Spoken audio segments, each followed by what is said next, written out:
watching a replay of the recorded version of Designing Success for Multilingual Learners, which was live on March 19th, 2024.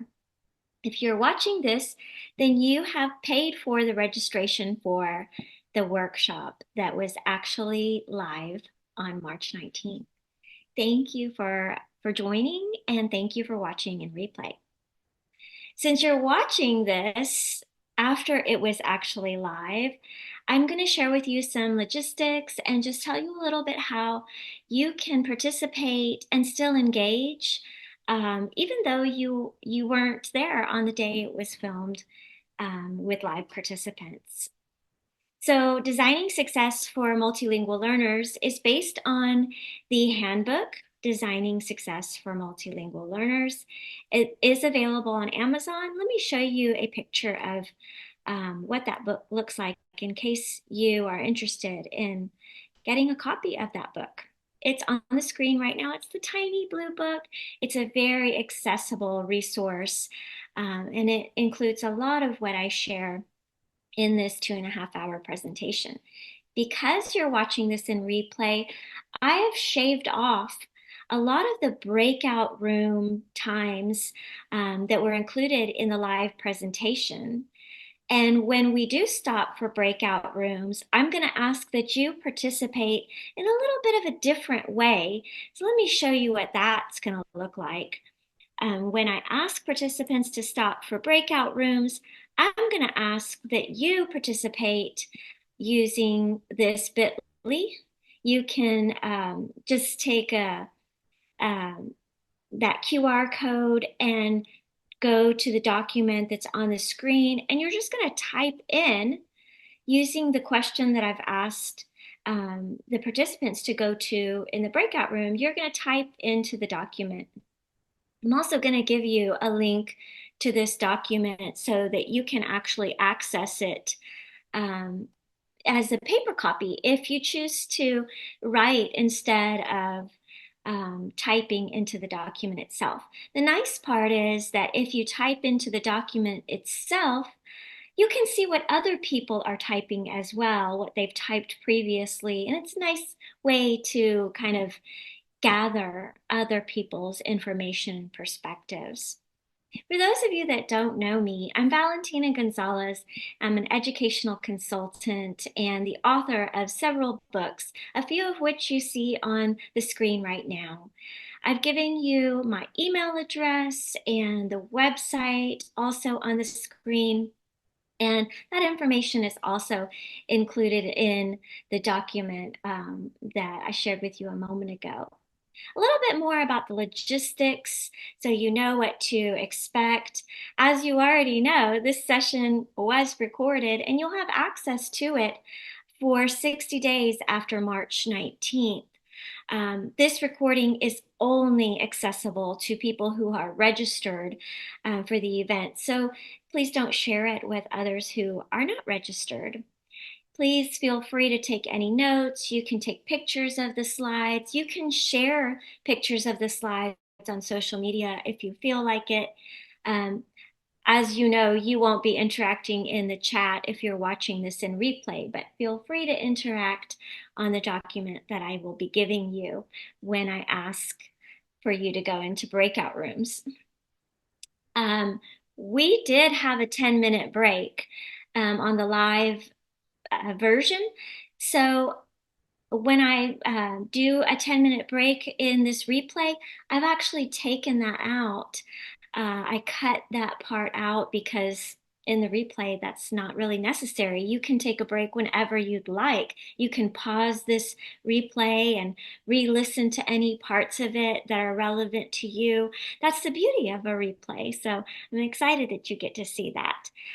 And included in the document that I gave you the QR code for, which I'll give you once again, is a link that will provide you with requesting the certificate of attendance. Be sure to fill out that link so I can send you the certificate for attending. Again, I'm so happy that you are participating. I'm so happy to be joining with you to support multilingual learners and educators of multilingual learners. And anything you need, any questions you have, just feel free to email me or contact me on social media. Have a good time, enjoy, and feel free to ask me any questions because at the end we did have a Q&A in the live session. So if you have questions, reach out. So let's just kind of gauge who we have with us during our session this afternoon. If you'll take your phone and with your with your camera, just scan that QR code on the screen. Tell us where you're joining from. Who do we have here? Where are we joining from this afternoon?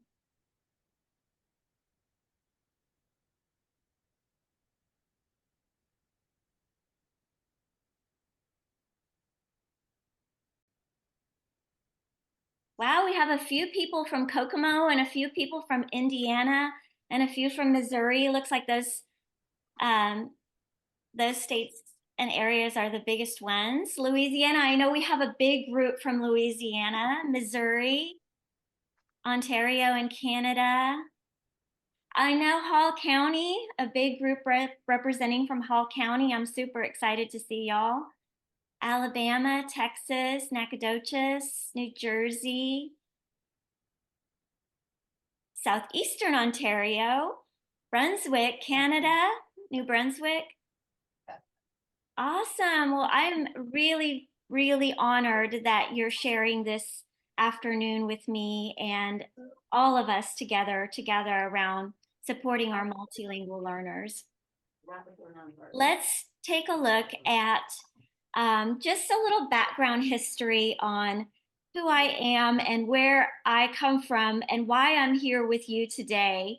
Um, this is a picture of me from the 1900s. I started teaching in 1997. If you started teaching in the 1900s also, would you please type in the chat and let us know what year did you start teaching? Any other 1900s out there?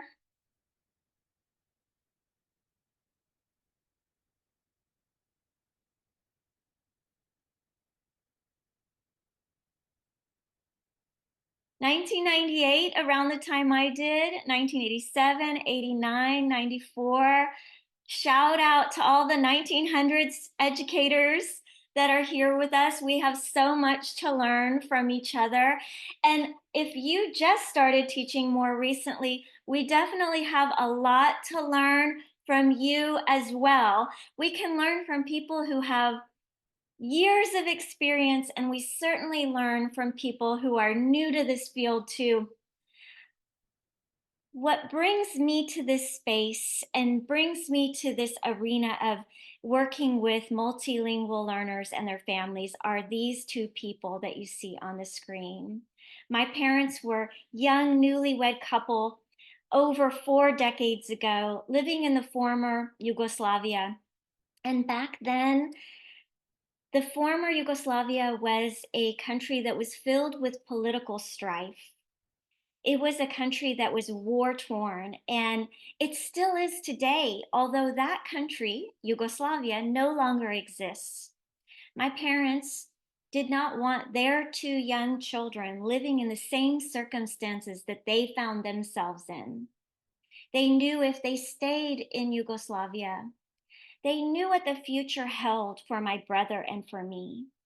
And so, over 4 decades ago, they decided to move their small family of four to America.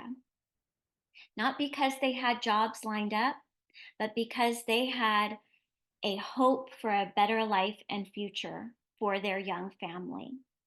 So, when we came to America, none of us spoke any English. My father could speak French, but that didn't help him very much in Texas, where we first came to live. He could speak Serbian and he could speak French, but that wasn't very helpful to him. My mom spoke Serbian and she began to acquire English through television, watching soap operas like General Hospital and Young and the Restless and All My Children. And all of those those soap operas became very familiar to me even when I was a child. My brother and I, we were acquiring our first languages when we moved to America. We were still learning Serbian at the time.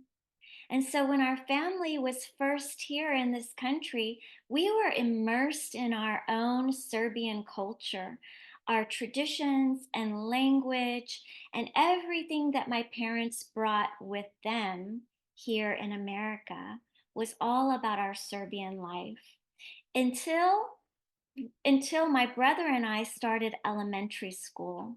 This was when our family first was introduced to really American culture and learning English.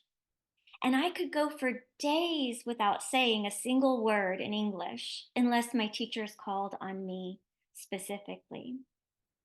I sat and I absorbed every word that the teacher said. My father taught us ethics and morals and the value of education. The teacher knew everything. And so I was just trying to make sure that I took in as much as I could. And so I could go days without talking. But when I came home from school, I would tell my mom everything that I learned, only I would tell her in Serbian. So my English language development lagged quite a bit. And I'm not sure why teachers didn't call on me when I was a child. It may have been because they thought it would take me too long to respond, or maybe they thought I was shy or that I didn't know the answers. But for whatever reason, I didn't speak very frequently in the classroom. My family at home tried everything they could to make sure that our education was valued and important and supported, but it may not have been the way teachers in America also thought education was supported and engaged and involved. Our parents didn't go to parent teacher conferences and meet the teacher nights and open house. And I think back and wonder if our teachers thought that our parents weren't involved or that maybe they thought our parents didn't care about our education, when in reality, they left everything behind so that we could have a better life and a better education. Our parents were our biggest supporters and our biggest cheerleaders. Even by the time I was in middle school, I think, in fact, this was probably the most difficult time when I was in middle school, when I felt like I needed to fit in. I think all kids start feeling this way around that time, that peer pressure to be like everybody else, not to stick out, but to kind of just mesh and not be different. This is assimilation. And a lot of kids who are either newcomers or speak a different language or have different cultures feel like they need to fit in and assimilate, when in reality, what we want people to do is feel that they belong. We all have that need to feel like we belong, but just the way we are. No matter what classroom we go to, no matter what table we sit at, to just be the people that we are without having to shed our culture and our language and our identity to be who we are. I was actually the first one in my family to, to graduate from high school. By this age, I'm not sure my teachers knew that I was bilingual because by this point, I tried to assimilate so much that I was starting to lose my bilingualism. I was starting to lose some of my culture. And what a sad thing. What a sad thing for a child to have to do, to feel that way. And I wish I could whisper to my young self now, just be yourself, be different, because That's your superpower. That's what makes you unique. Everyone has it. It just looks different in each person. I share this story with you today not because I think it's special. It actually happens more today than it did 4 decades ago. In our nation, we have over 5 million multilingual learners. About 10% of our population are students who speak a language other than English. And that is an amazing asset, a human capital that is absolutely remarkable. Most of our multilingual learners sit in elementary classrooms because by the time they reach about sixth grade, they've reclassified. But our students in middle and high school are just as important. Over 400 languages represented in our nation. What an amazing, beautiful thing we have. We call these students English language learners. This is an old term. Sometimes we say English learners. This is also an older term. It's still prevalent, but it kind of sees these kids through what they're still not capable of doing, maybe a deficit. More recently, we're recognizing these kids from their assets and what they're capable of, their multilingualism, their emergent bilingualism. This is an additive approach. This is an asset-based view of the same kids. We're just thinking of them from what they are able to do, what they can do. The fact is that learning another language transforms the brain. It's transformative. It's an acceleration, not a remediation. And when we see these kids from that point of view, we change everything. What an amazing thing. What a superpower that they have that we can leverage when we work with them. Can I ask you to type in the chat what you think this number stands for?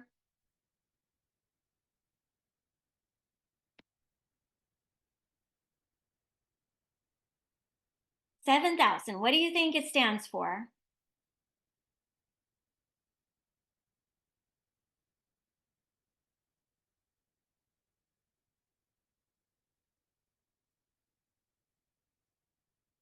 Yep, I'm seeing some responses. Yes, we have about 7,000 languages in the world, approximately 7,000 languages worldwide. And most of the world, most of the people in the world know more than one language. That's not very common in the United States. But worldwide, most people know more than one language. What an asset bilingualism is. In a world that is super connected, our kids that know more than one language have an asset that we can continue to nurture. I'm going to put you in your first breakout room now. And here's what I'd like for you to do when you get there. The first thing is make a note somewhere on a sticky note or a tablet or some little scrap of paper what breakout room number you get to be in. Because in case you get, pushed out of our Zoom, I can put you back in the same breakout room. When you're in your breakout room, you're going to share a little bit about yourself in alphabetic order by first name. So once you get in there, take a look at who's in your room. If your name starts first alphabetically, go ahead and share a little bit about yourself. Here are some possible sentence stems that you can use. You don't have to use these, but they're here in case you'd like to use them. So let's read them together on the count of 3, starting with hi. Pretend I have magic ears. Everyone check to make sure you're muted. And let's read together on the count of 3, starting with hi. Ready? 1, 2, 3. Hi, my name is. I've been in education for. Valentina's story reminded me of. All right, we're going to go into our first breakout room. I'm going to set the timer in the breakout room for 5 minutes. This should be approximately the right amount of time for your groups to discuss. Let's see. Okay. You can push pause now and go to the document using the QR code or bit.ly that you see on the screen and document your responses.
Think of a student either that you're currently working with or a child that you have worked with in the past.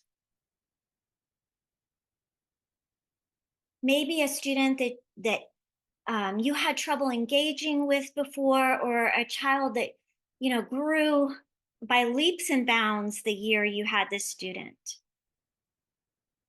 I want you to keep this child in mind throughout our time together.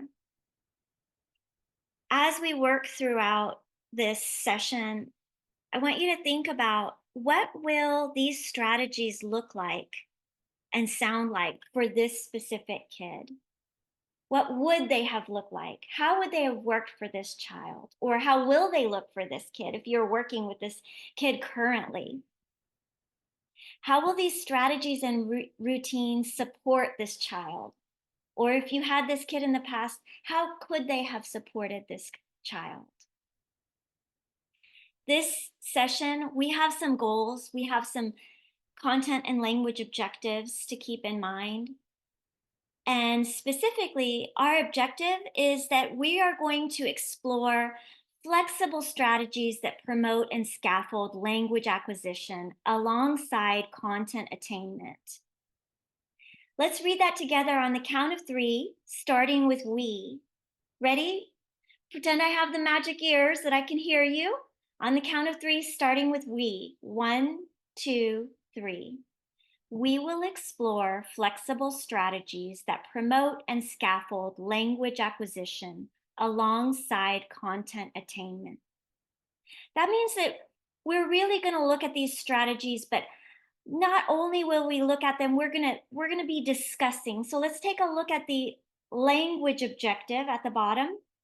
Let's read together on the count of three. Ready? 1, 2, 3. We will discuss daily practices that support students' linguistic needs. So as we work through our afternoon, we're going to look at techniques and methods that really support and scaffold our students as they're acquiring their second or third language in our math and science and social studies classrooms and language arts classrooms. And we're going to be talking with our breakout rooms and chatting about these daily practices that we can infuse to design that lessons so that students are always listening, speaking, reading, and writing, and viewing every day, every class period, every lesson. Taking a look at what you see on the screen right now in our objectives, I'd like for you to pick one of the bolded blue words and use it in the sentence stem that you see on the pink sticky note. The word blank means, or you can use the bottom sentence stem, another word for blank is, and type that sentence into the chat. If you're watching in replay, you obviously can't type the sentence into the chat, but you can participate by jotting down the sentence stem and trying out a word from the objectives yourselves to see what this would feel like for your students.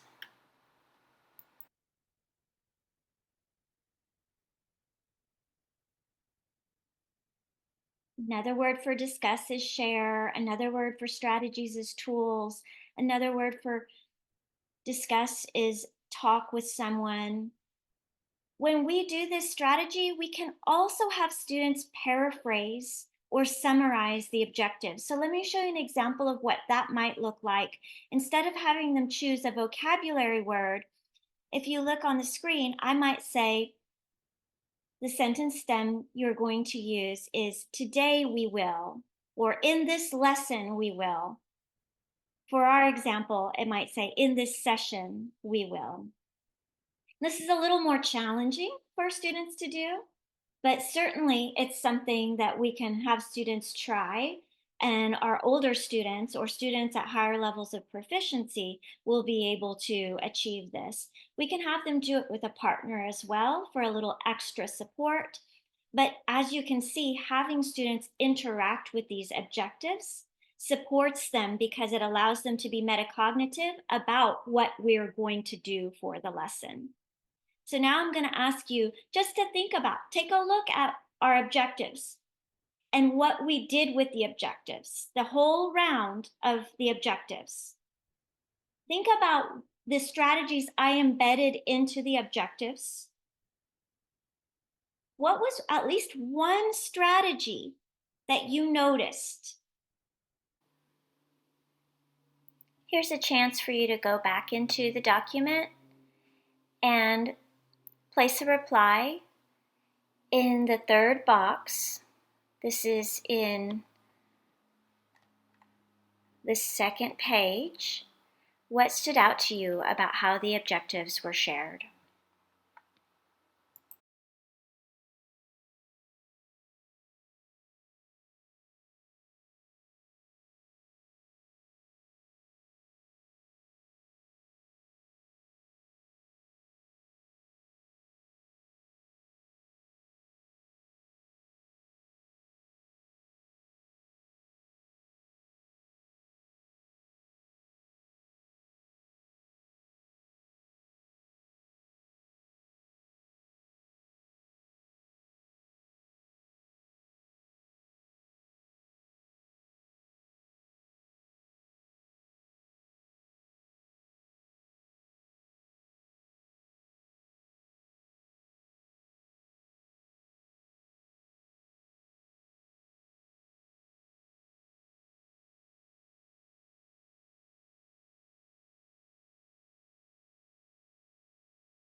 Let's take a look at what the participants said during the live version of this on March 19th, 2024. We had a little over 40 participants that day.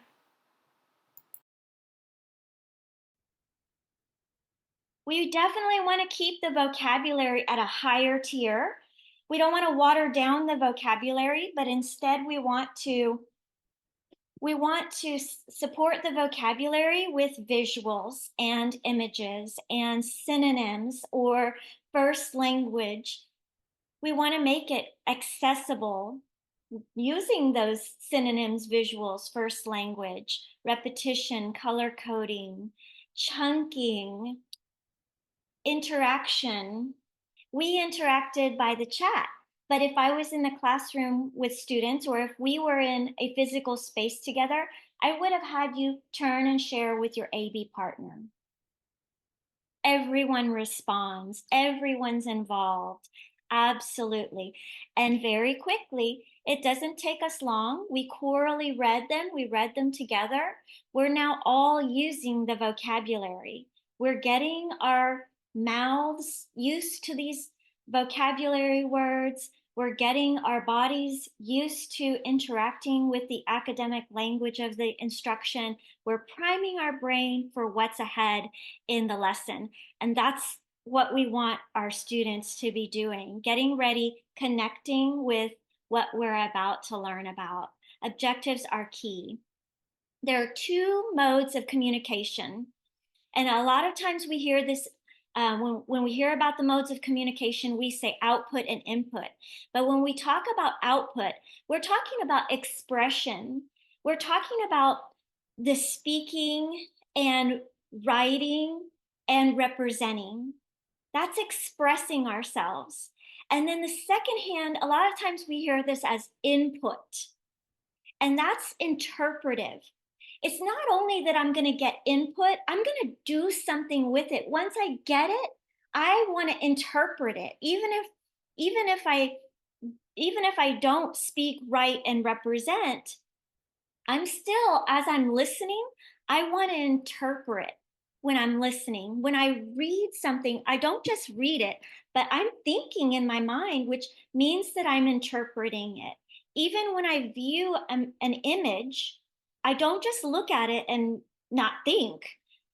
That's why the word interpretive is more powerful than just input. I want to make sure that my students are doing all of these things every day in every lesson. And sometimes when we create our language objectives, we may focus on one of these things, but every lesson is going to have speaking, writing, representing, listening, reading, and viewing. They're all going to incorporate in every classroom, math, science, biology, every classroom. We want our kids to be engaging with these modes of communication. It's also important for us to provide students with ways to use the key language uses, to provide language focus so they know, what am I focusing on in this lesson? How do we use language in this lesson? We use language to narrate, to inform, explain, and argue.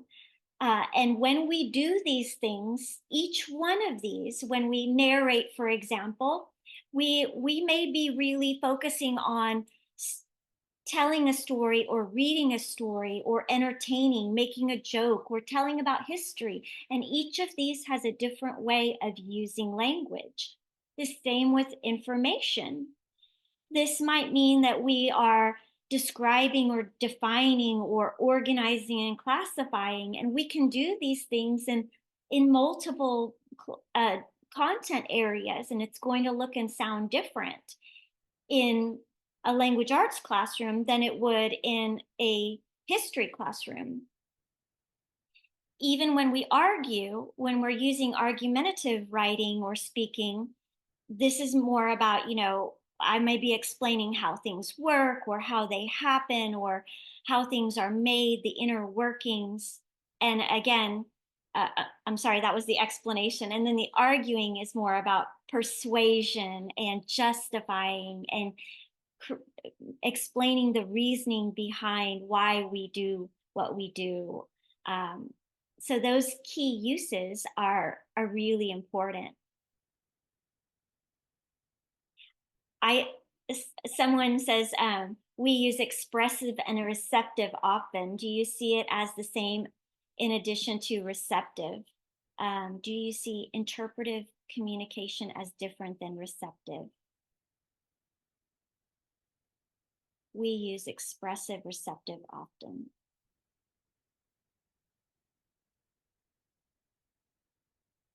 Interpretive communication, yes. I think I'm understanding your question, Susan. We use expressive receptive. Yes. I think that in a same or addition to. I think it's pretty much it's very similar. There may be a slight nuance to it. If you can add on to your question, maybe clarify it a little bit for me. I may not be understanding it fully, but I appreciate the question. As we work with teachers across the nation, many are panicking because we're welcoming a lot of new groups of students who they've never had before. And it's scary because it requires us to rethink how we serve kids. And throughout our time together, you're going to find that these strategies that I share with you can be interwoven in the work we do with all kids. In essence, this type of instructional design is going to positively impact every learner that we have. We're going to talk a little bit about comprehensible input and ways to create low stress output, routines and expectations, language and content simultaneous, and then that listening, speaking, reading, writing, and viewing, and how we can utilize those to impact instruction positively. I'm going to show you a few quotes. And as I do, I want you to think about which one of these resonates most with you. I'll share the quotes twice. So as you see them, just think the first time, just kind of think which one of these do I feel is most significant to me? And then I'll share it with you again. And I'm going to ask that you talk in your breakout room about why you picked the one you did. Okay, so you don't have to type anything in the chat. Here we go. First time. First one. Relying solely on the new language limits their ability to participate.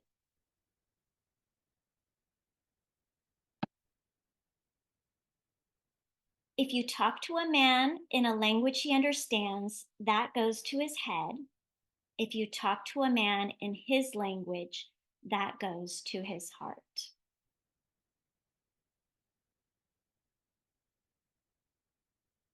Reading in an L2 is supported by a two-way system, L1 and L2 together, rather than just an L2 system. The L1 never completely turns off. L1 is language one, L2 is second language.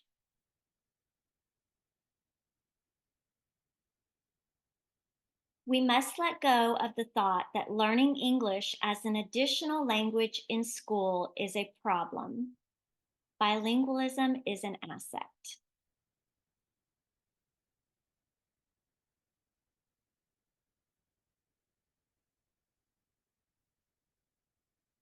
Language acquisition strategies are not one more thing, they are the thing. Okay, I'm going to start them again. So now just think about, out of all of these, which one resonates most with you for any reason. It could be because you agree so strongly, or it could be that like this really made you think, it made you wonder.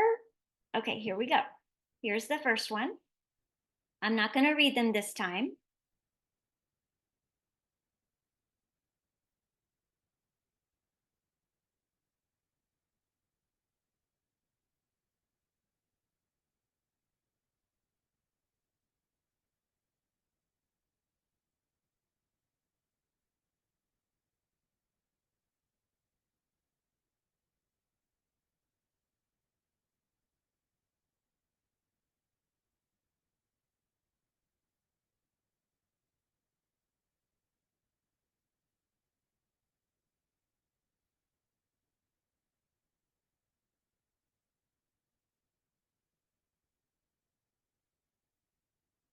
Here's the whole group.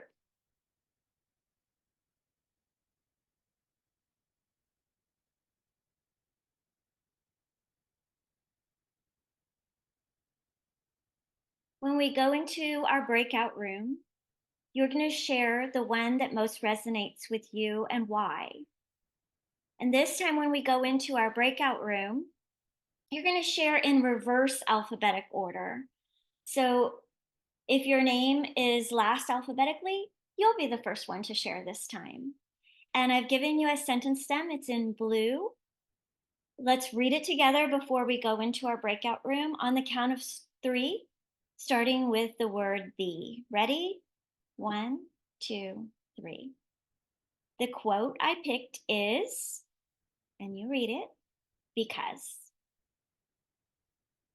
All right, so I'm gonna go ahead and start the breakout rooms. 5 minutes in the room, and I will broadcast this into your room so you can see it, just like I did the last time. Okay, if you got kicked out of your room, just let me know and I'll put you back in the same room. I'll see you back, everyone.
These quotes are really strong. All of them, I think, have a way of shining a light on something important for our students who are acquiring a language in addition to their first language.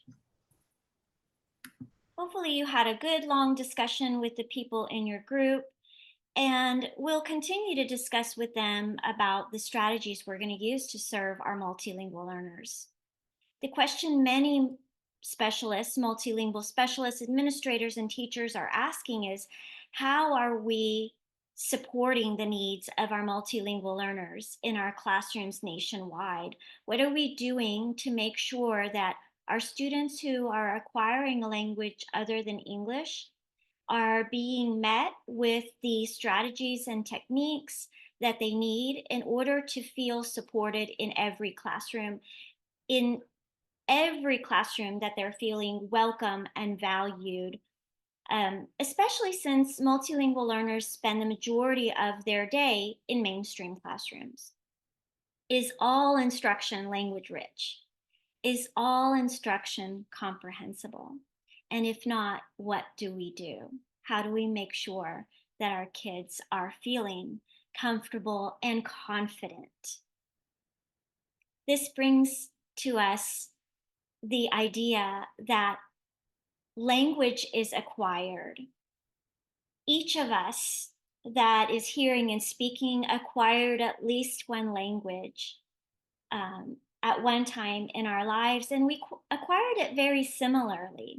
This process took us years and only included two ingredients: comprehensible input and low stress opportunities for output.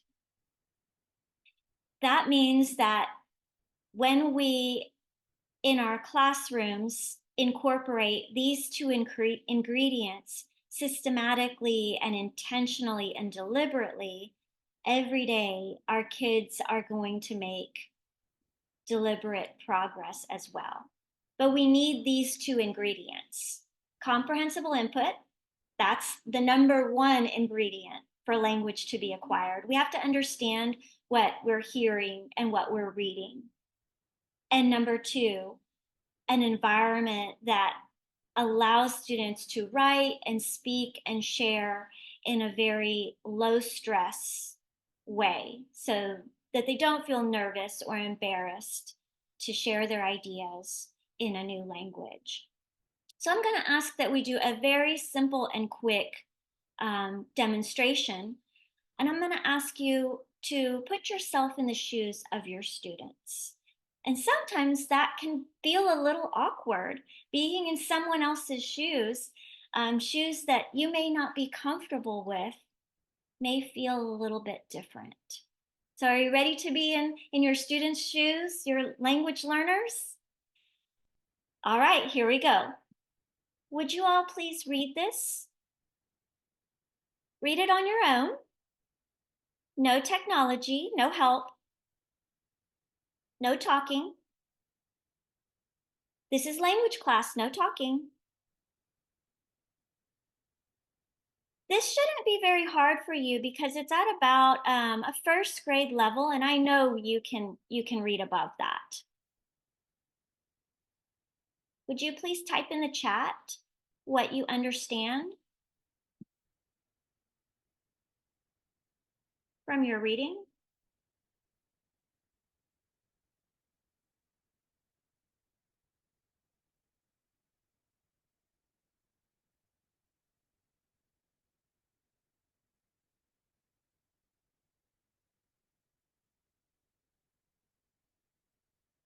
It's funny how some of you have good understanding and some of you have zero understanding. And some of you think you know, and others of you don't have any clue at all.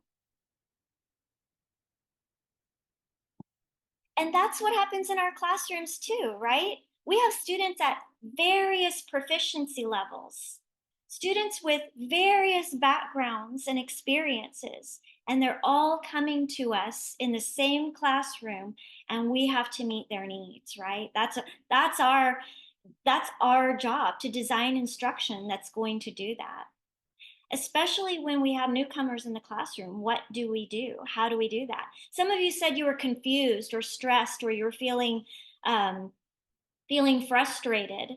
Some of you understood nothing. Some of you understood a color.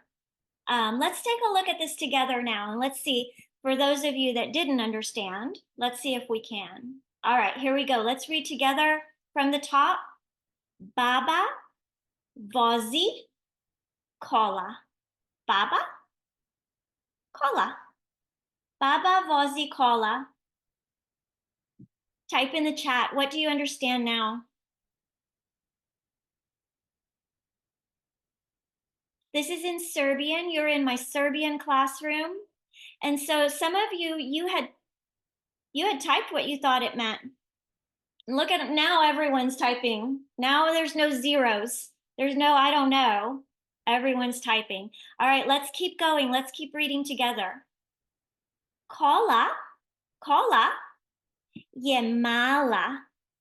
Cola je mala I zelena. Zelena. Zelena. Zelena. Type what you're reading. Cola je mala I zelena. That's right, Jacob. The car is green. Melissa, the car is green. Cola je mala. Mala? Mala?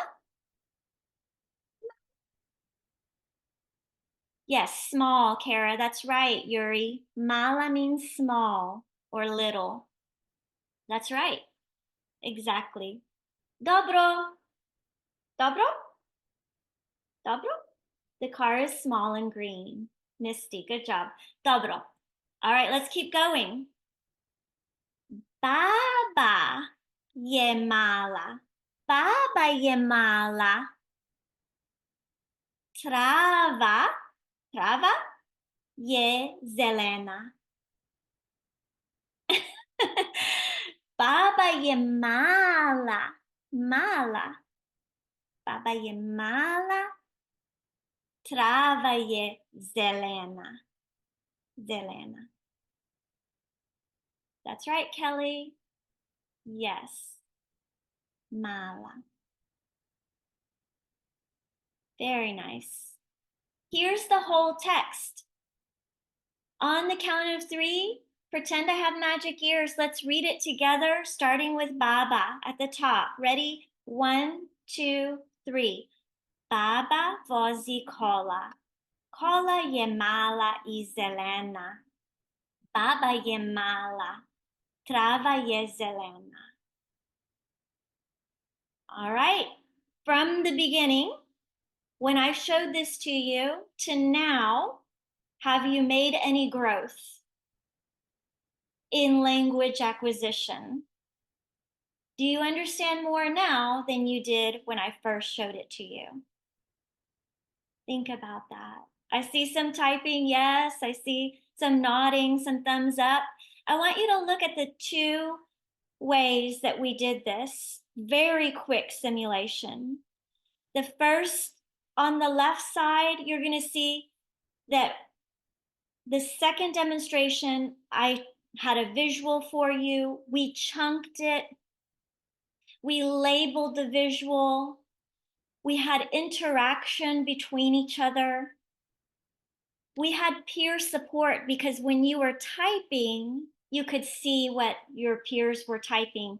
And you could get that feedback if you were right or maybe on the right track. That feedback is really important. We need that feedback loop. Even if I said dobro or I called out somebody and said that they were right, and you knew you were right too.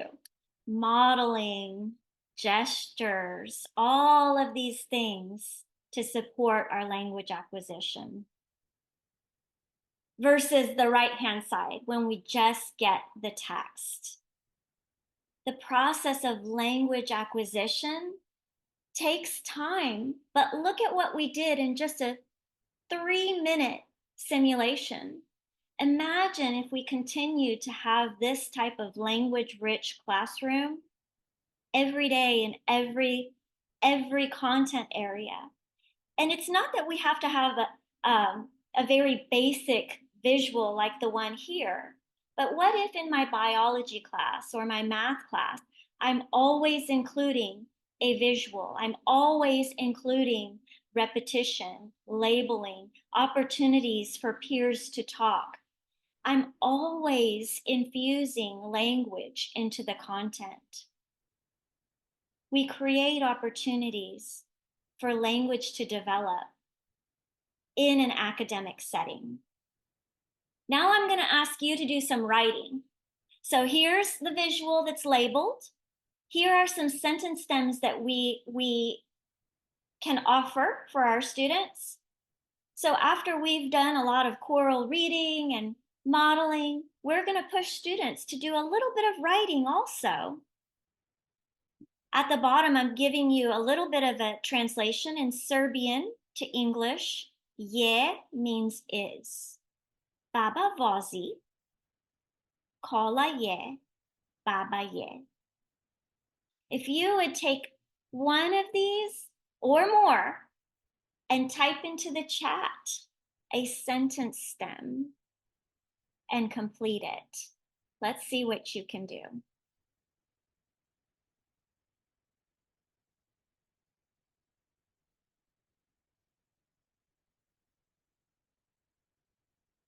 Nice.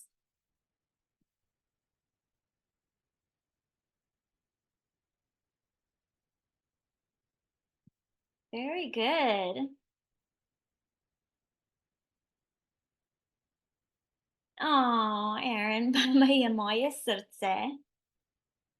I see some of you that are more proficient in Serbian.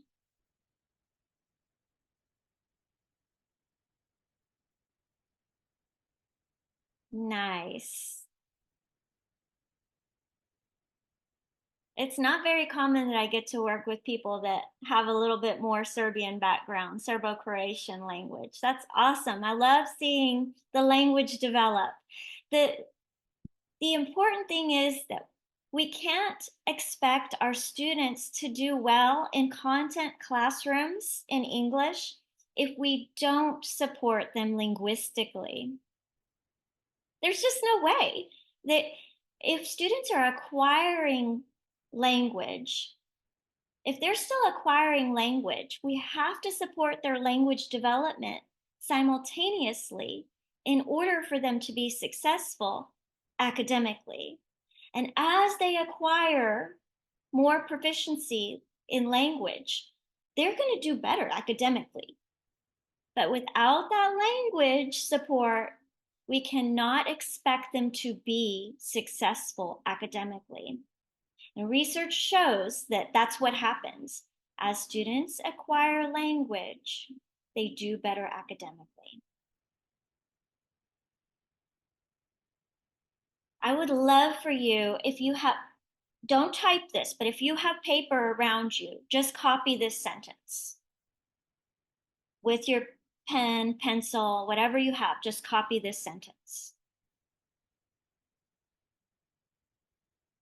I can see some of you are copying it because your head keeps going back and forth like this. Give me a thumbs up when you've copied that sentence. Some of you barely had to look because you already know how to read and write in Serbian. All right. So now that it looks like most of you have copied that sentence, would you please copy this one?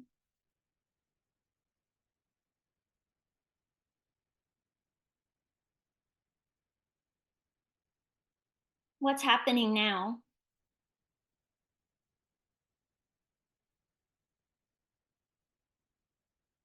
I'm seeing a lot more heads moving. Letter by letter. Yep. Different symbols. It's a little more challenging, right? Taking a little more time. And we need to have that in mind with our students too. When we have kids that are working with new alphabets and we ask them something that we think is so simple, like just copy this, it may take longer. It may be more stressful on the brain, on the body. What if now I ask you to copy this one? I see some of you going, nope. But you know what? I mean, if you try it, it's like yeah, it's yikes. It's scary. It's going to take a lot more of our brain power and our just to think about how do I even do this? And it's just something for us to be cognizant about when we're working with kids who have different language backgrounds, alphabetic backgrounds. And we may not have thought about that before. And maybe that's why sometimes their brain does shut down and they get tired by the end of the day. It takes a toll. It's taxing. We're going to take a minute to discuss in our breakout rooms how this experience was for you, the entire experience from reading in Serbian to the more structured lesson, all the way up to writing. So when you get into your breakout room, figure out who has the most experience in education to the least. That's going to be our discussion routine, most experience to the least. And then just discuss what part of the design stood out to you most in the lesson, the Serbian lesson. What's something you don't want to forget about this experience? And feel free to use the sentence stems that I'm offering on the screen.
Well, this is approximately when we took our midway break.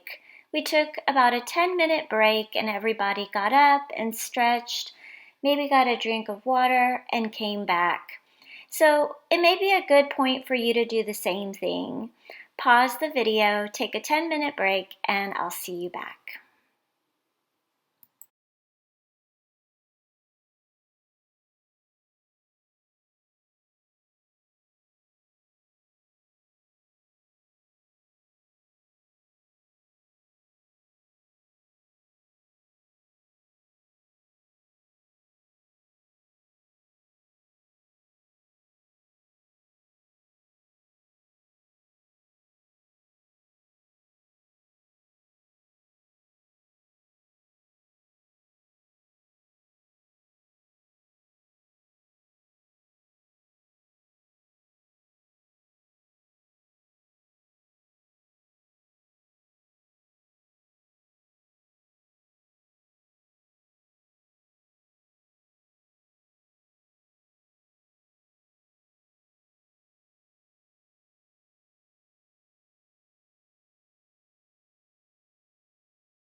A long time ago, when I started working with English learners, there was this idea that we had to water down instruction in order for our multilinguals or our English learners to understand and to be successful. And then people started to realize that what we were doing is creating long term English learners. Because as we watered down the instruction, we were taking out all of the rich vocabulary that someone mentioned earlier when we started this session and we introduced the objectives. Someone said, oh, we had that rich vocabulary. That's so important. The rich vocabulary is so vital for our multilingual learners. They're capable of learning this information. We just have to give them those extra scaffolds and accommodations so they have access to that rich vocabulary. So, what we learned, what we realized was that instead of watering it down, we just needed to kind of engineer it, or we needed to change the way we were designing instruction. So, rather than diluting it, we were infusing it with language. We were creating opportunities for students to show us what they already know, and then we were adding to that language repertoire, to that content knowledge as well, because they had a lot of content knowledge too. Maybe we just weren't accessing it and building on it well enough. And one of the techniques that proved valuable was called the picture word inductive model, Would you type in the chat if this is something you're familiar with that you're using? Just type yes or I use it, whatever you'd like to type. Picture word inductive model is, if you have the book Designing Success for Multilingual Learners, there are a few pages on this, pages 17 to 19. Yeah, it's awesome. And then in Reading and Writing with ELs, it's also in this book. So I won't go into a lot of depth on picture word inductive model, but I might give you a few tips because I see the picture word inductive model used a lot on social media, and people tweak it and they make variations of it. And that's totally fine. You can definitely do a lot of things with the picture word inductive model to make it your own. Mainly, what we want to do with this technique is use it to access students' prior knowledge, because we know that accessing prior knowledge has a high impact on student learning, because we can use what they already know to build their background and strengthen their vocabulary. And as we do this, we take the words that they already know and we give them new words, to new higher level vocabulary words, and we model language structures. And through the picture word inductive model, we can also use all the language domains. They're going to be listening, they're going to be speaking, we're going to introduce reading and writing and also viewing. So the first thing I do with this technique is I think about, what are students learning about in the content areas? So even if I'm a teacher, if I'm an ESL teacher and I pull kids out of the classroom and work with them in small group, this is something I can do in small group with them. But I'm going to use what they're learning in the classroom, because I want to make sure that they're not unplugging. I want to make sure that I'm always plugged in to what kids are learning about. And if I'm a classroom teacher, this is something I can do in the classroom with all kids, not just my ELs.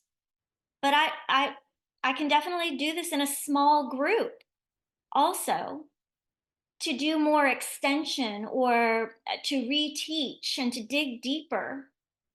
So you can variate the way you do this.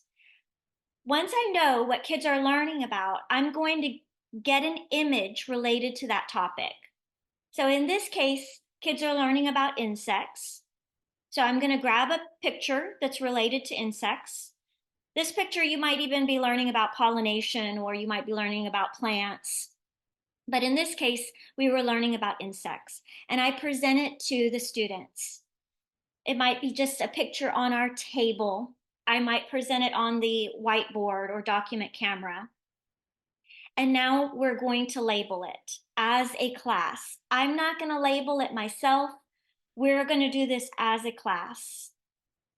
Sometimes I title it before we label it, and other times we leave the titling for later and we come up with lots of different titles for this picture, and then we pick the one we like the best. So I might say something to the class like, boys and girls, you know how we've been studying all about insects? Well, last week I was working in the garden and I took this picture of a bee, and I thought we could shake out all the words and let them fall on this page. So let's start by shaking out all of the nouns. Turn to your partner and share with them all of the nouns you see in this picture. I might have to remind them what a noun is. This is not a parts of speech lesson, but I'm going to remind them what parts of speech are in context. Remember, a noun is a person, place, or thing. Turn to your elbow partner for about 30 seconds. I'm going to listen in as they brainstorm with their partner. I want everyone speaking. If I just say, raise your hand and share with me some nouns, I'm not going to get 100% participation. But if I say, turn to your partner and brainstorm the nouns, I'm going to get 100% participation at some point while we're brainstorming. They're going to brainstorm and then they're going to call the nouns out to me. And as they call them out to me, I'm going to write them on this image. One at a time, I will write them, and then we will go back and quarterly read all of the nouns that we've written. It's kind of like the Baba Wazikala lesson, how I already had the words labeled. This time I'm inducing. So it's picture word inductive model. I'm inducing the words. I want kids to give them to me. I'm not giving them to them unless they come up with a word that maybe is more basic, and I'm going to level up their vocabulary. For example, if they say to me that they see a body, I will write body, but I'm going to say this body right here is called an abdomen. Say it with me, abdomen. Clap it, abdomen. Say it to the ceiling, abdomen. Say it to the floor, abdomen. Say it to your pencil, abdomen. We might even say it in different tones, like say it like a granny, abdomen. Say it like a robot, abdomen. In elementary school, we can do all that kind of stuff. Maybe with the older kids, we're not going to do, all the voices, but we are going to repeat the new words that we learn. We're going to chorally read as I point to each word, and then we're going to go to adjectives. Turn to your partner and brainstorm the adjectives. Remember, an adjective is a word that describes the noun. It tells which one, what kind, or how many. So they're going to, as I listen in, they're going to brainstorm with their partner. Remember, I'm hoping for more participation. 100% is what my goal is. And then they're going to call them out to me. When I say call them out to me, I say this because in my classroom, that was the classroom management that I had. We had created an environment where as long as they were using an inside voice and not shouting over each other, they could call them out. Now, if you are more like you need them to raise their hand, that's fine. That's part of classroom management. You do what you want. Maybe you want to just pull popsicle sticks, whatever you want. I have them call them out to me, and then I write as they say. It's also really important that when we do this picture word inductive model, when they call them out and we write, we're not typing them on a computer because we want them to see the words written as we say them. So as they say green, I'm going to say green and I'm going to write green. I may even slow down as I write and write g, r, e, n. So they can see the sounds and hear them as I write them. I want to slow down as needed. And that depends on the students you're working with. They're obviously your students' needs are going to be different than the students' needs across the hall. We label the adjectives and then we chorally read. We may chorally read the adjectives and the nouns. I want their eyes on text and I want them verbalizing with me as frequently as possible. I want this to become a culture of the classroom that we are chorally reading and sharing and verbalizing, and it's just part of the fabric of our classroom. Now we're going to move to verbs. I'm going to remind them what a verb is. A verb is an action. What's happening in this picture? What is the bee doing? And they're going to brainstorm with their partner. I listen in, then they call them out to me, and I label them. Notice that I labeled each of the parts of speech in a different color. I do this intentionally and I stick to the same colors all year long. I stick to them when I do these picture word inductive models. I stick to the same colors when I do sentence patterning charts. The colors act as a scaffold. They're part of the scaffold that I use for language structures. So then we can begin to analyze that adjectives come before nouns in English, and then there's a verb. But in Spanish, it might be different.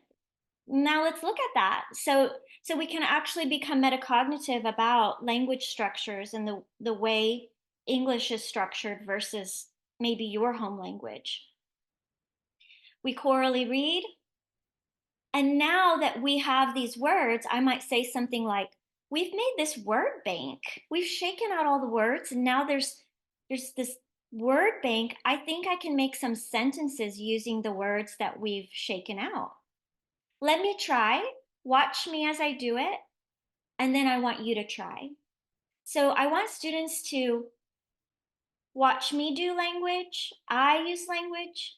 We use language. They use language. It's that gradual release of responsibility, only with language. So I might give them some sentence stems, and I'm going to show you some. The first few that I show you are very basic, and these might be used with students in primary grade levels, and they might be used with students who are newcomer students at earlier levels of proficiency. So I may start with bees are, and I'm going to show them as I point. Bees are insects. Bees can fly. Bees can fly and pollinate. Bees have. Bees have many eyes. And as I do this, I'm going to point to where we labeled this on our visual. And then I'm going to give them an opportunity to practice one with me. Let's point together and practice before they try it on their own with their partner. So we move from words to sentences that we practice verbally. And now we're going to move into writing a paragraph. And when we write a paragraph, we can write our paragraph in front of students as a write aloud or as a shared writing. The way I decide, when I decide, am I going to write this in front of students as I write aloud, or are we going to write it together as a class? I decide this based on, have the students written this genre before? If this is a new genre for them this year, not ever in their life, but this year, if they haven't written a how-to, if they haven't written a biography or a narrative, if this is their first time this year to write this genre, I'm going to model it first. I will write aloud in front of them. I want them to see how deep and complex the writing is going to be. I want them to see a target. And if they've already written one before this year, then we write it together as a co-created or shared writing. Even in middle school and high school, even in middle and high school, they still need to see how writing happens. They need to hear the process that a writer goes through at their level of complexity.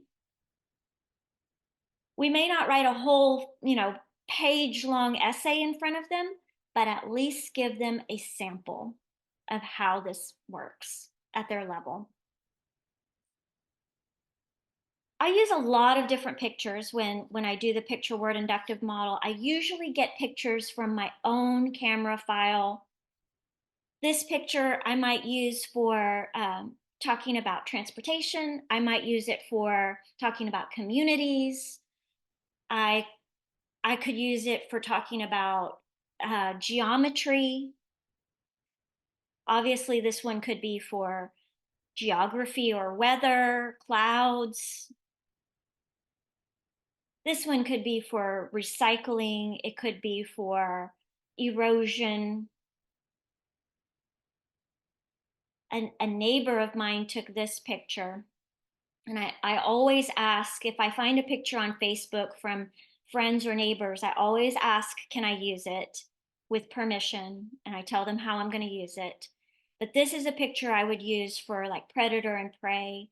I always think about students and their age and developmentally. Is this appropriate for, I wouldn't use this for elementary because for elementary, I might use for predator and prey an owl that's swooping down with maybe a smaller animal on the ground, but maybe not in their mouth.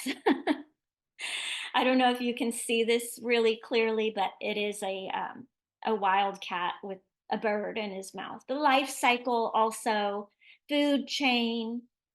One picture can serve multiple purposes.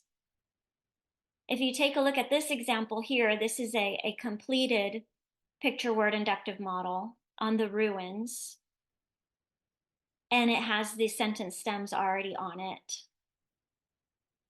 I think it says the ruins of blank are, the ruins tell, the tourists visit the ruins because. And here are a couple more examples. I just want you to see, they don't have to be color coded. You don't have to do them by parts of speech. That's a variation. It's something you could later have kids take those words and categorize them either by parts of speech or by some other category. That sorting activity gets them back into the words. It gets them back into thinking about that vocabulary that we're studying, that we're learning about. So these are landforms and the cityscape. People in a city use blank to blank. So you can tell the sentence stems become more complex and depends on the students you work with and their needs. The purpose of blank is to blank. I always like to include an inference. So you can see on the left-hand side, the bottom sentence says, I can infer that blank because. Yes, pairs of students create these on their own. I have had that happen before where I've given students one of these to do with a group. Typically, I do more than 2 people per group because it helps to gather more words. But usually when I start using the picture word inductive model, we do it as a class, as a larger group. I want them to get a hang of the structure, the procedure before I ask them to do it with their peers without me. So just in a nutshell, these are the 4 basic steps. Find a picture that is relevant and compelling and tied to the content that we're learning about. Label it as a class. Develop the sentences verbally, and then build paragraphs. If you have kids that are at early stages of literacy, you can definitely use the picture word inductive model to work on those foundational skills that they may be lacking. You can work on blending and segmentation and initial sounds as you're writing the words in front of them. We can really zoom in on those foundational skills. Once you've labeled that chart, and we've created words and sentences and maybe even written a paragraph together, then we can take this picture and we can continue to use it for our instruction. We can create class or group predictions about what is happening or what's going to happen. We can create a list of questions we have about what's happening in this picture. We can create a description of the picture, either as a class or with partners in our group. We can tell stories. The stories we create can be completely different. There are so many stories we can make up about one picture. We can express our opinions about the picture. We can even make recommendations. So there's a lot we can continue to do with a visual that we've labeled. And we can create sentence stems for all of these options that I've given you as well. But the idea is to keep using that academic vocabulary and going deeper into the content that students are learning about. So I've given you a little taste about the picture word inductive model, and hopefully if you've already been using it, you've maybe gained a new idea or a new perspective on it. I'm going to give you about 4 minutes this time, a little bit shorter, 4 minutes in your breakout room to discuss the picture word inductive model. So these are the questions when you get in your group. How does the picture word inductive model support language and content? How does this incorporate key language uses, narrating, informing, explaining, and arguing?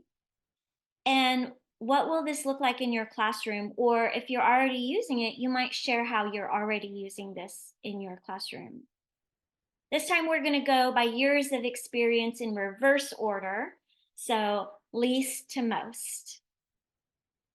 All right. I'm going to open the room up and set my timer for 4 minutes. I'll see you all back in 4 minutes.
The picture word inductive model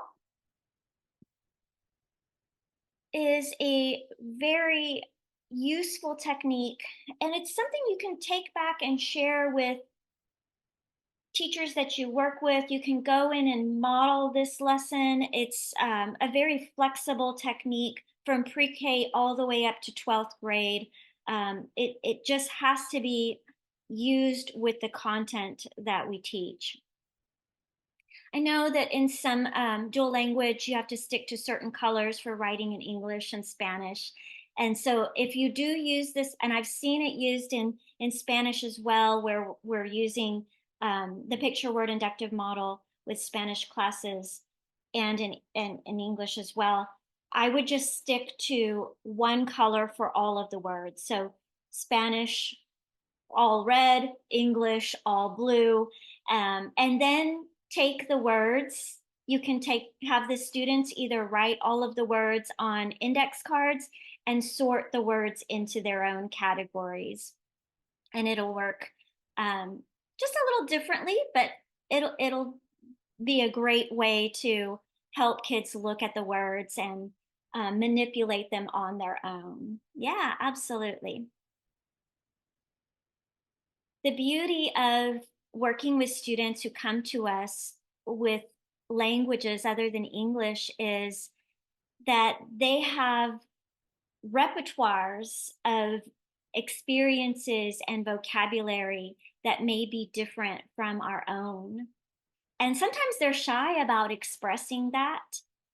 Sometimes they may not know that it is welcome, or they may not feel that it's valued or embraced. And so it's important for us to relay those messages, not just say it, we love your language is valued, but actually quantify that in the classroom. So writing those words in their languages, when we create the picture word inductive model, even in an English medium classroom, if they have a language other than English, We can add those words in their first languages too. Yes, the New York Times, What's Going On in This Picture is a great tool for the picture word inductive model. But definitely incorporating their first languages, recognizing that their first language is a bridge towards other language and is an asset to the rest of the classroom. Our job is to add to what students have. And when we take on that additive approach to instruction as language specialists, we recognize that language happens in many ways and that all languages are gifts. Not that one language is more important than the other. Our job is to embrace the languages our kids come with. And sometimes when we ignore them or we don't address them, their languages get left behind. Their other languages start to evaporate. They lose them. And that's a really unfortunate and sad thing. Many kids lose their first language around middle school or high school, and later when they become adults, realize how valuable and important their first language was, and they have to start trying to gain it back. And many of them do gain it back, but they shouldn't have to do that. We have to show them that language is a valuable thing and we can all become bilingual and multilingual. Keeping in mind that if your school has an ESL or ESOL program, that's not an intervention, because the reason why that's not an intervention is because ESL and ESOL are part of tier 1 instruction.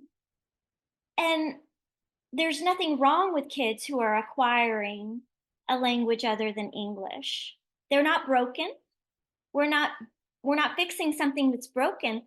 It's actually an acceleration, just like when kids in middle school and high school are taking an elective class that's, French or Spanish or whatever language our school offers. There's nothing wrong with those kids either. They're taking another language so they can gain more knowledge and become more globally attractive and become a stronger global citizen. So our kids who are acquiring English actually have an asset that we are nurturing and helping them to grow at a younger age. What we can do in our classrooms and what we've done a lot of so far in this session through accommodating is creating ways to make lessons more accessible to our multilingual learners by modeling and making writing or reading or speaking visible, providing examples and targets, using visuals and multimedia, incorporating peer interaction. We've done a lot of this already in our time together. And these are things that every content classroom and every bilingual and ESL classroom also needs in order to design that language-rich instruction. Offering sentence stems and paragraph frames, inviting the full use of a repertoire, conferring frequently, sitting down next to our multilingual learner to either just have a casual conversation or listen to them read or ask them about their writing, not only helps them grow linguistically and academically, but also builds a relationship that says, I care about you. I care about your learning, and I have high expectations for you because you can succeed. And then offering wait time. Our multilingual learners often say, I just need my teachers to be patient. I need them to give me a little time.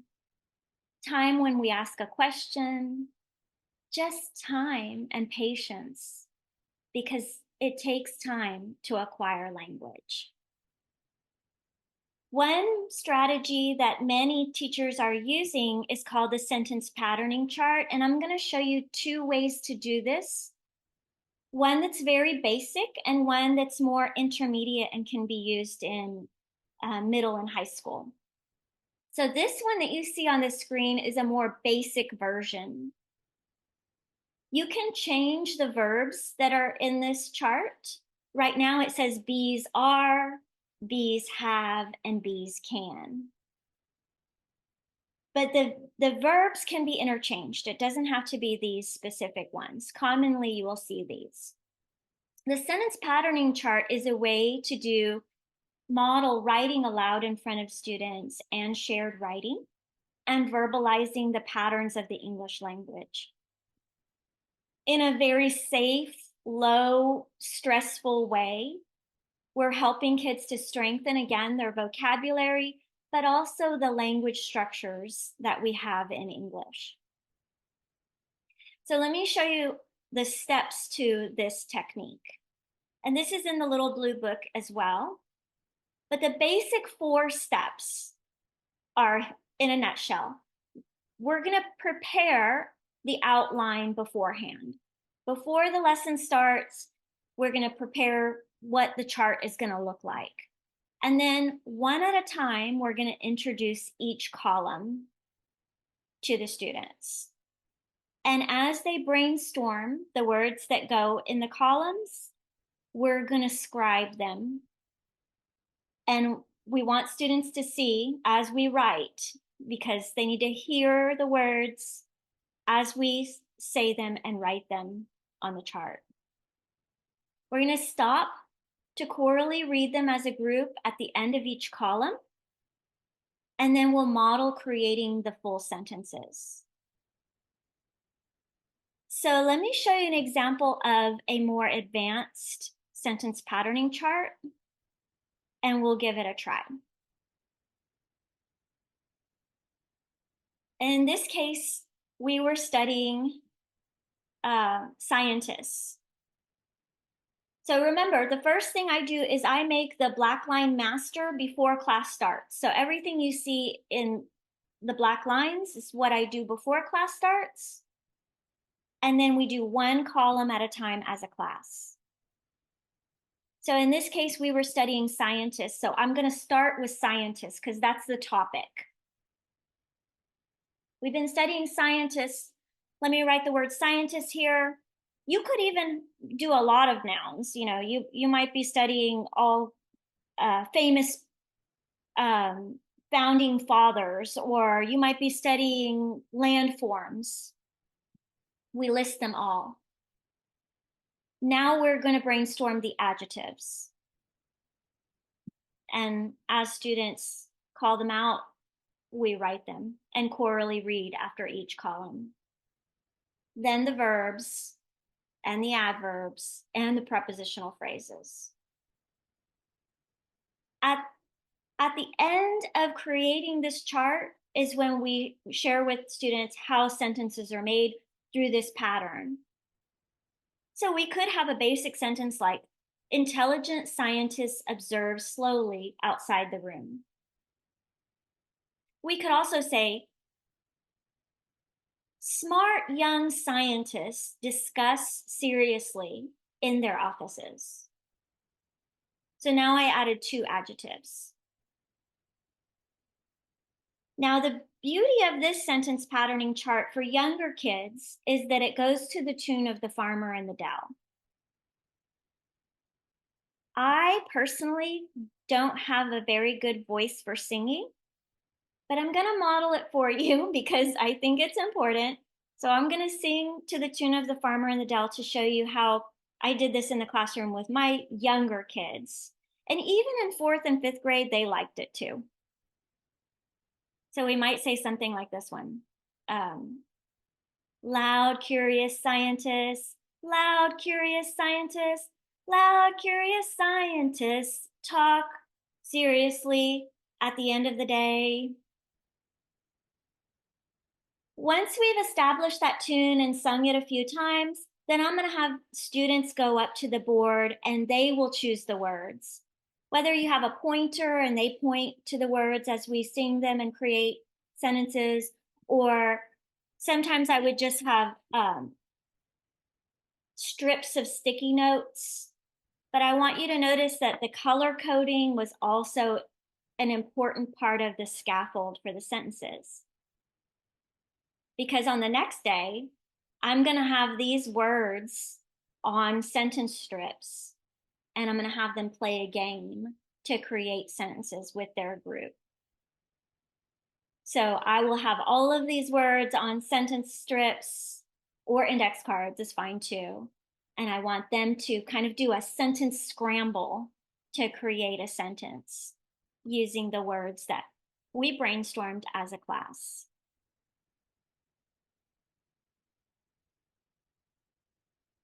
This is an example of a classroom teacher who did the sentence patterning chart. Turtles can, and the students brainstormed swim, lay eggs, eat plants, hide in their shells, hibernate. Turtles have, turtles are. Very basic. This is a little bit more primary. Again, this is a little more primary. Dr. Katie Topple on Twitter and Facebook, she shared this one that she uses with students who are still acquiring very basic vocabulary. So when they're not reading the words yet, she uses visuals big time. You can see her example, worms can, have, and are. Look at how she has this one, worms don't, or not don't, do not have.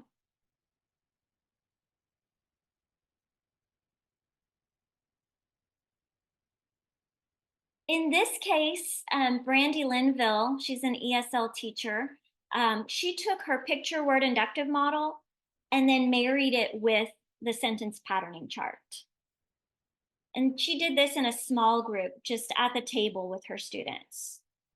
So they're taking these two techniques and now we've labeled the picture. Now let's create some sentences. So her chart says has, is, can.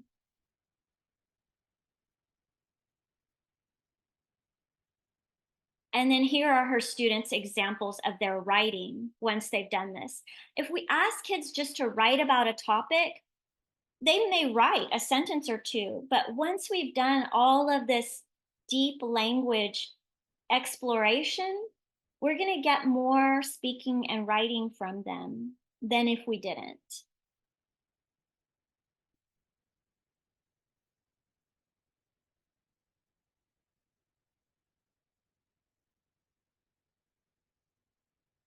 So I think a lot of times when we think about our multilingual learners or kids who are acquiring a new language, we often think about all the words, the new words they're going to get.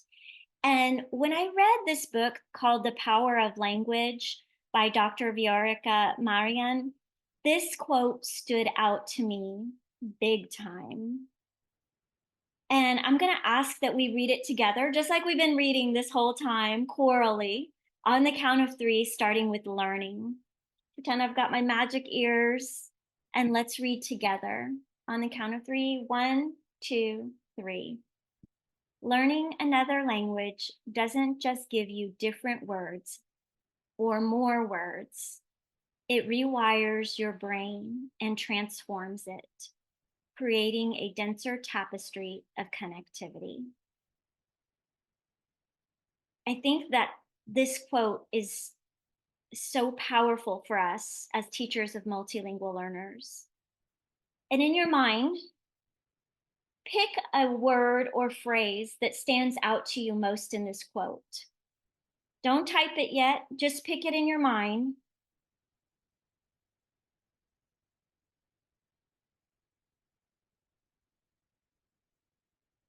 Type the word in the chat, and on the count of three, we're going to hit enter at the same time. Well, you won't be typing in a chat, but I definitely want you to type which words stand out to you from this quote in the document on page 3. And let's see if you type the same words that the participants in the live session also chose.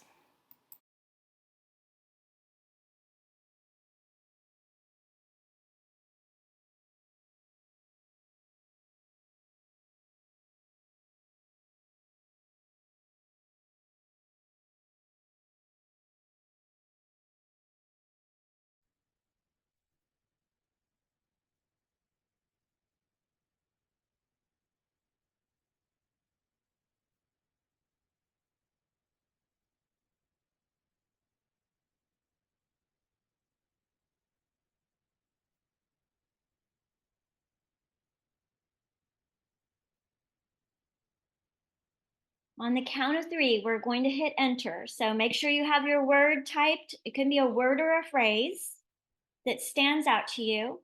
Ready? 1, 2, 3.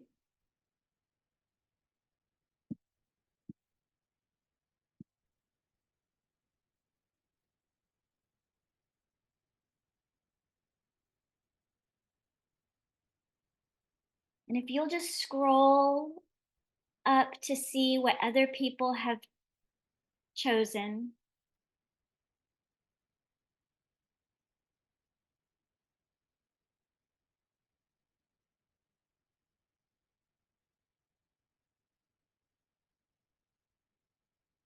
Do you see any words that kind of bubble to the surface?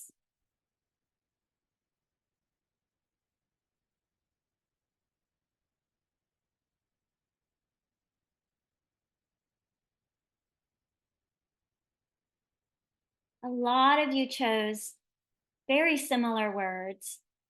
And every time I share this quote, almost the same words bubble to the surface: rewires, transforms, denser tapestry, and connectivity. It's amazing what bilingualism and multilingualism can do. It's not just the surface that we're learning more words, it literally changes the brain.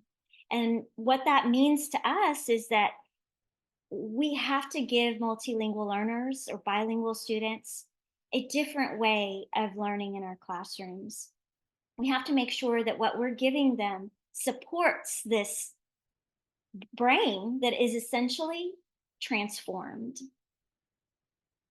And I'm going to ask that we think about throughout our time together, when I put you in breakout rooms, what were the structures that I gave you to make sure that you were supported as you spoke to your group? What did you notice? What were some of the things that helped you maintain that conversation? You can type it in the chat.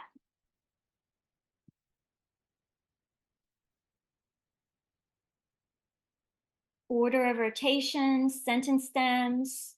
You had the questions: who goes first? Visuals. You had an opportunity to participate, speech and prompts, time limit.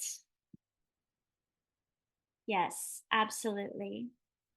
Designing instruction for our multilingual learners is important, and it's also important that we give them time to practice oracy. We have to remember that language is about communication and understanding one another. And our kids need to practice that talk. They need to hear others, but they also have to practice it. Pacing as well, absolutely. And so a lot of the structures and routines that we create in the classroom can support our multilingual learners.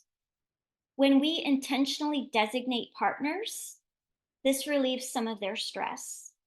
Now, I didn't do that today because it would be hard for me to intentionally designate the partners in our group since we don't know each other well. But in our classrooms, we can intentionally pick how we pair kids or group them based on either Same language peers, sometimes, not always. Sometimes it may be based on proficiency levels. Sometimes we want kids at various proficiency levels together. It may be based on skill. It may be based on friendship. If the lesson is something very challenging, then having a friend may be helpful. Intentionally designating partnerships, and then plan for the topic of discussion. We have to have a plan. What are they going to talk about? And how are they going to discuss it? Which means I need sentence stems to get that vocabulary in their mouths. So they're using that academic vocabulary. I can't just hope they will, because many of them won't unless I feed the vocabulary into their mouths and get them used to it. Those language structures as well. A sentence stem is going to help that inertia. They may have ideas, but I have to help them get that thought out in an English language structure. And then practice the sentence stem as a class. And I think some of you said that in the chat, that practice. Let's read it together on the count of 3. I want everyone to be comfortable with it. When I ask kids to get in their groups to discuss, we do this every time, but I don't require them to use the sentence stem. I tell them I'm going to be listening for complete sentences as I walk around. The sentence stems are there. We practice them. Now I'm going to be listening for complete sentences because some of my kids are going to use sentences that are even more complex than the ones I offered. And I want to celebrate that. I want them to feel confident that they can use their own sentences. And as I walk around, if I hear someone who didn't use a complete sentence, then I'm going to support them and say something like, that was an amazing idea. I like that thought. Can you try that again using one of the sentence stems? So I'll scaffold and help them with that language support. Give explicit expectations for who will speak and how long, and you mentioned that too. They're going to rise to the occasion, but if we don't give them those explicit expectations, some of them will feel lost. And in that confusion and chaos, they may get off topic. They may talk too much or talk too little. And some of our friends may dominate the conversation while others shy away. So we want to create the opportunity and the environment where everyone knows the expectations and the chances are they're going to rise to them. For our newcomer students, we may do something a little bit different, and we may give them a script in the beginning.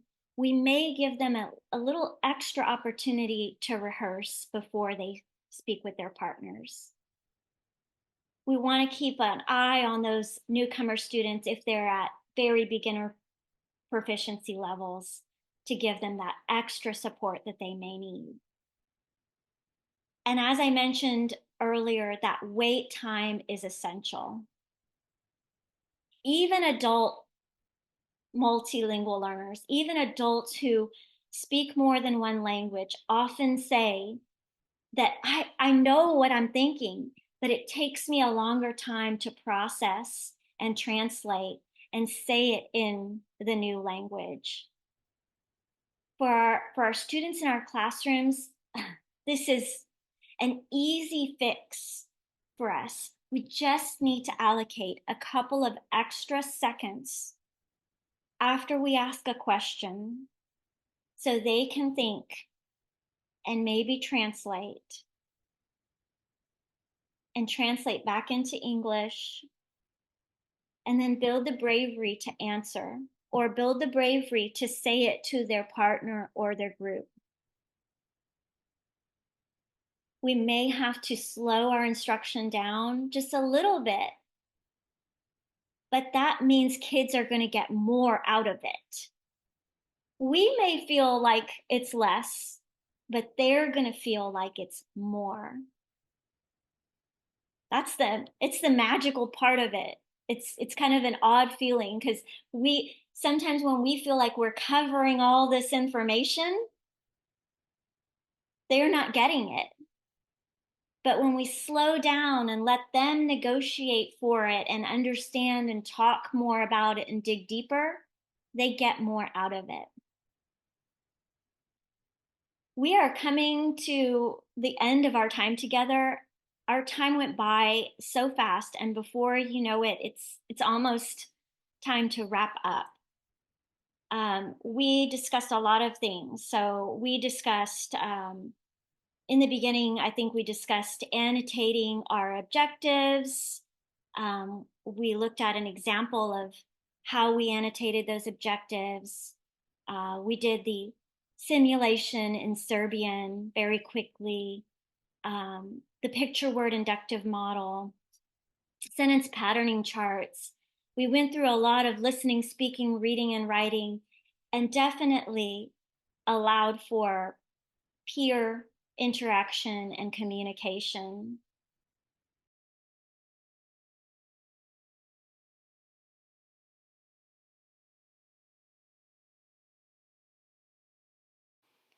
Let's take a moment now to go back to our document and fill in the last square, which says, what is one strategy, one new strategy that you commit to implementing? So thinking back to everything we've done during this session, it could be something that something minor. It could be objectives. It could be picture word inductive model, sentence patterning charts, structured conversations, even something in the language simulation. What is one new strategy that you commit to implementing?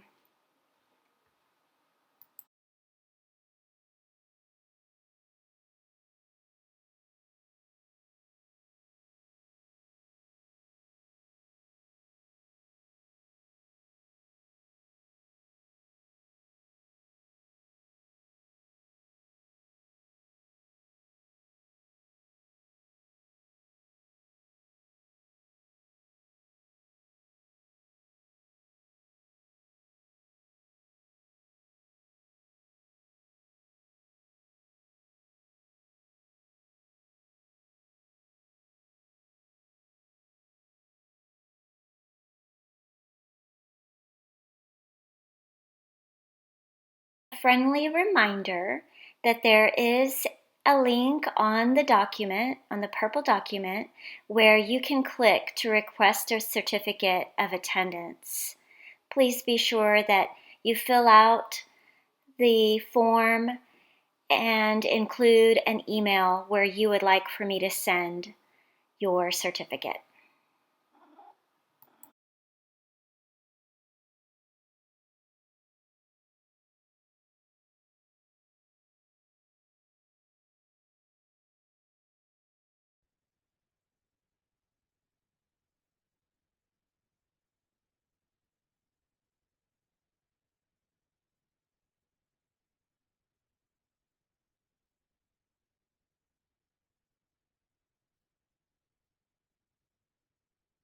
I know that we learn a lot from one another. We learn a lot from our peers, our colleagues, the people in your breakout rooms.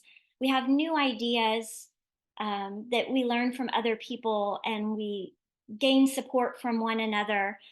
This is really important for us to continue to grow our professional learning network. So if you're on any kind of social media, please share what you're doing, share how you're working with students, and continue to grow that professional learning network so we can learn from one another. Remember at the beginning when I asked you to think of a student,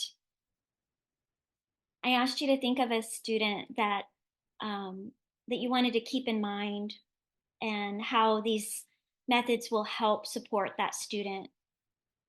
Well, now I want you to think of all of your kids, every one of them, whether it is a multilingual or a monolingual, all of your students. Think of every student that you have ever worked with and the kids that you're working with right now too. Which one of them are you okay with not serving well?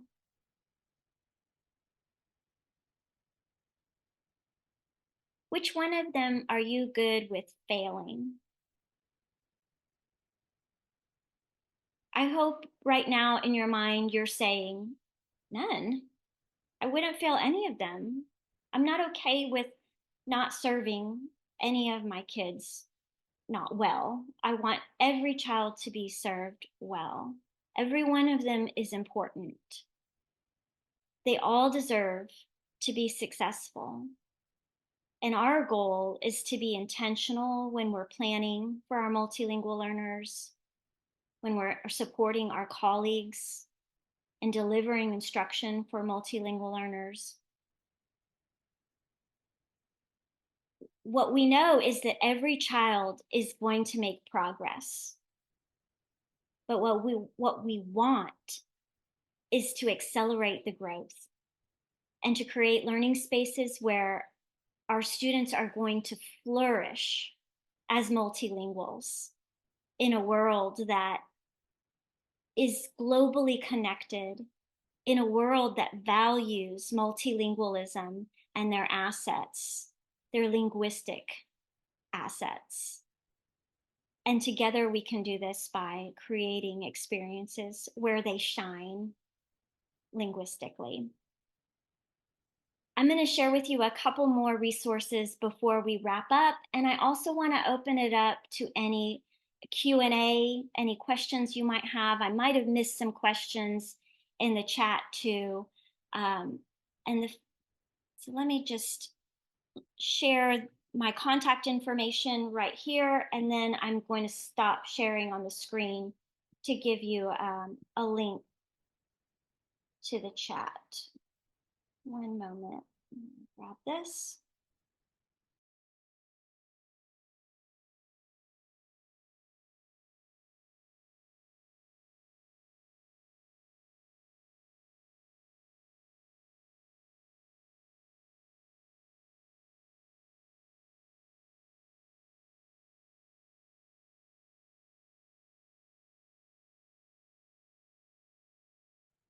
And while I'm grabbing this link, if you want to unmute yourself and we can open it up to Q&A for a few minutes before we exit out. I'm Gretchen. I have a question. Yes, Gretchen. I teach at the college, so I'm preparing pre-service teachers to be ELL teachers, and we love the PWIM. My question is for secondary level, some ideas for PE teachers. Yes, I absolutely. Well, that's awesome that you work at the college level and you're preparing teachers. I love that. And secondary, I have seen them use picture word inductive model, not in PE, but for secondary PE, I have seen word walls work very well for the different topics in PE. So using visuals labeled, real objects, and sentence stems with the different topics and visuals, basically having a focus wall that that incorporates the visual for the unit and the vocabulary, almost like a picture word inductive model. Does that make sense, Gretchen? It does, because when we want them to also help with the literacy development, of course, they are not going to use writing and reading in the gym setting. So Yeah. that does help. Thank you. Yeah. I mean, we're not going to ask them to bring paper and pencil into the gym always, but we can have them read on that, the focus wall that we create in the gym. It takes a little bit of a twist with the gym. Um, but in the gym, we also can use TPR when we're talking about different, whether it's equipment or moves, physical, you know, steps and techniques that they use in the gym.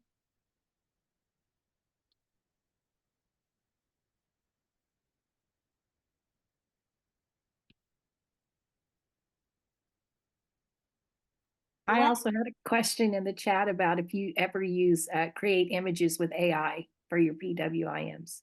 I I don't, but I have tried Canva AI because there are some times when it's hard to find a visual that's, just the perfect visual for what you need. So when Canva has a free account for educators. When Canva came out with their AI images, I played around with it to see how it would work, and I typed in uh, cat on a beach with a bikini to see if it would give me what I wanted, and it did.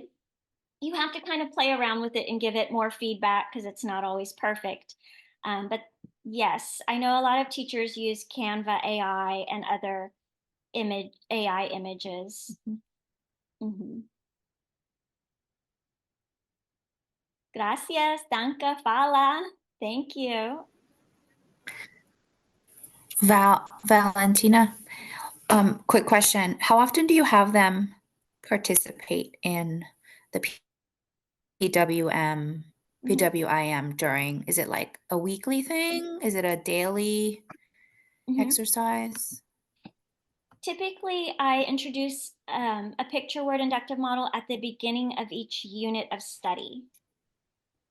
And depending on the time I have with the kids, so if it's my classroom and I work with all the kids, then we may do the entire labeling in one lesson, and then tomorrow um, we might do our sentences, and the next day is the writing.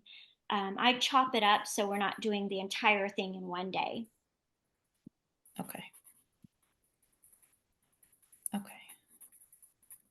Thank you. Mhm.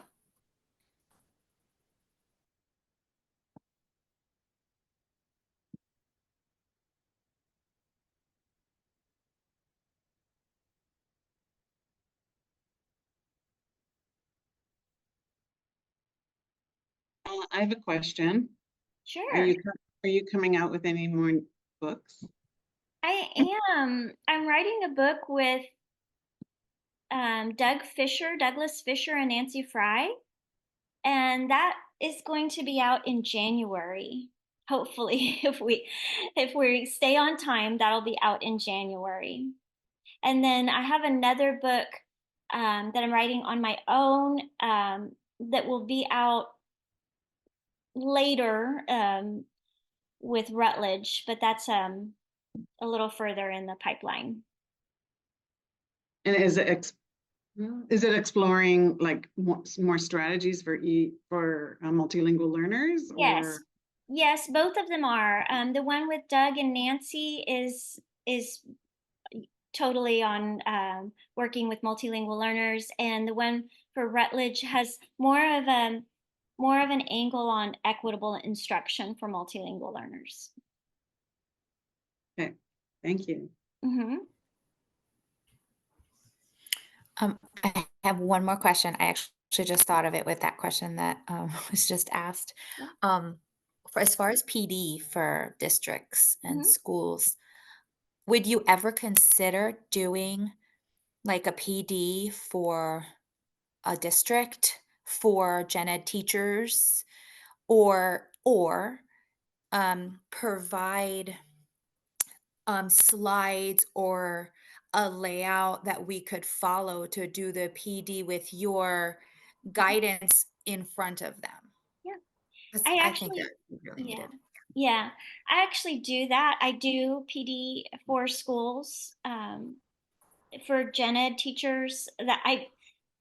I love working with multilingual learner teachers, but I think it's really important that all teachers are equipped to work with multilingual learners. So working with gen ed teachers is something I enjoy doing a lot, and I travel across the nation to do that.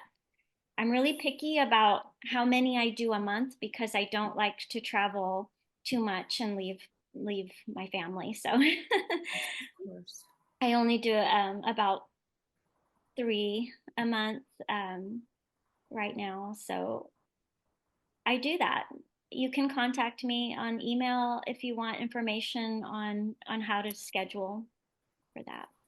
Is there like do you have a specific for size of school or size of district that you consider more than others, or is it just who's ever first come first serve type thing? Yeah, no, I'm not picky on which districts I work with.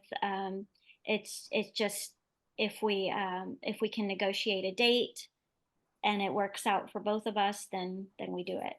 Awesome. Okay, thank you. Yeah, absolutely. Where do you live, Monica? In New Jersey. Oh, yeah, I've been to New Jersey. I've worked with Dover Public Oh Schools. my gosh, geez. Dover is, yeah, 15 minutes from me. We're in Roxbury. Oh, yeah, yeah. So it's the opposite. Like Dover, actually, my best friend is there and she's drowning. She has like a class of 30 newcomers. She's like drowning and she's like a second year teacher. But Um, for me, like there's 100 students in the whole district between 7 schools. So we're on the opposite end. We're just learning. I mean, I have a history, my family's from Cuba, so yeah. I'm aware of more of that culture than the district is just very, I don't want to say ignorant, but they just don't know what's needed, even as Mhm, simple as translating documents to go home. mhm. So we're starting like it's getting better, but there's so much that needs to be learned that having somebody like you that's providing such insight and direction and guidance would, I think, just blow the minds of gen ed teachers that I'm trying to do on my own, which is Yeah, hard. I know. I Yeah, it's know. so hard. Yeah, Yeah. I totally understand. Yeah. Yeah, Well, I've been I can have my boss is like the assistant superintendent, so I could always have him reach out to you and see if you guys can negotiate something maybe next Yeah. year. Yeah, yeah, absolutely. Hmm. Yeah. Yeah, Thank you. absolutely. Can I just ask if we can have access to the slideshow as well as the recording? I'm sorry, I don't provide access to that. You will have access to the recording for a time, but not the slides. Okay, thanks.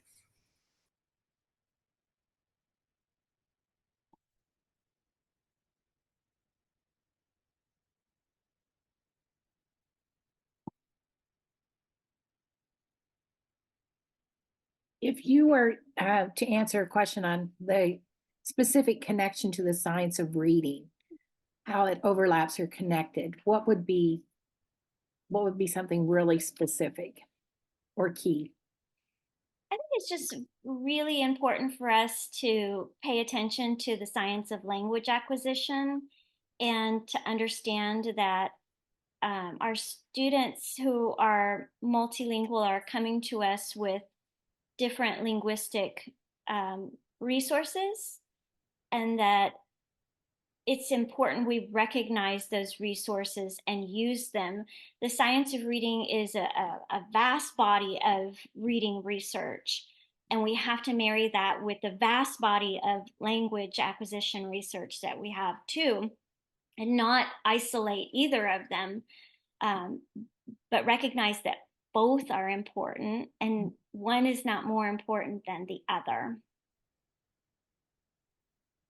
Because I know there's been some controversy on whole language approach. And when we say we're using reading, writing, speaking, listening, but your strategies are research based, correct? Mhm. Yeah. Yeah, yeah. The most of the research that we have on the science of reading is completed on monolingual speaking kids or adults even, and so that's the hard part, is understanding that we we have to take into it when we're working with kids who are multilingual, and they have different linguistic resources. We have to take that into account when we're supporting them as readers and writers in our classroom. We can't just assume that they're the same as a kid who has been listening to and speaking English since birth and now begins to read and write in English in a monolingual classroom. Mhm, So their resources are different. mhm. And vocabulary and oracy are key when we're working with multilingual learners. Yes.